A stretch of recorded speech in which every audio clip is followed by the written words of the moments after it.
ঝিনাইদহে বিএনপির দুপক্ষের ধাওয়া পাল্টা ধাওয়া, বাড়িঘর ও দোকানপাট ভাঙচুর। ঝিনাইদহে আধিপত্য বিস্তারকে কেন্দ্র করে বিএনপির দুপক্ষের ধাওয়া পাল্টা ধাওয়ার ঘটনা ঘটেছে। ভাঙচুর করা হয়েছে বেশ কয়েকটি বাড়িঘর ও দোকানপাট। শুক্রবার সকাল ও বৃহস্পতিবার রাতে সদর উপজেলার নারিকেলবাড়িয়া বাজারে এই ঘটনা ঘটে।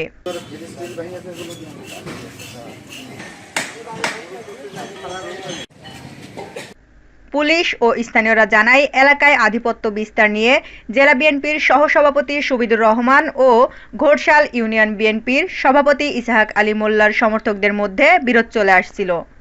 গত কয়েকদিন ধরে উভয় পক্ষের মধ্যে উত্তেজনা চলছে। বৃহস্পতিবার রাতে ইসহাক আলীর লোকজন সুবিদ চেয়ারম্যানের সমর্থকদের বাড়িতে হামলা চালায়।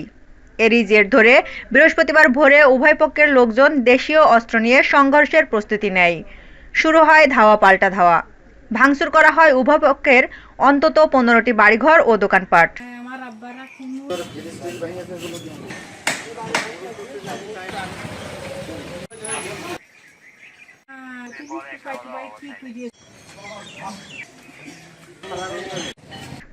খবর পেয়ে পুলিশ ঘটনাস্থলে পৌঁছে পরিস্থিতি নিয়ন্ত্রণে আনে।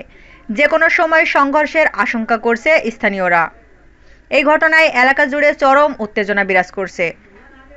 ঝিনাইদহ সদর থানার ওসি মামুনুর রহমান মামুন জানান, এই ঘটনার পর এলাকায় উত্তেজনা বিরাজ করছে। এই ঘটনায় একজনকে আটক করেছে পুলিশ। পরিস্থিতি নিয়ন্ত্রণে অতিরিক্ত পুলিশ মোতায়েন করা হয়েছে। Desk report, eagle TV news.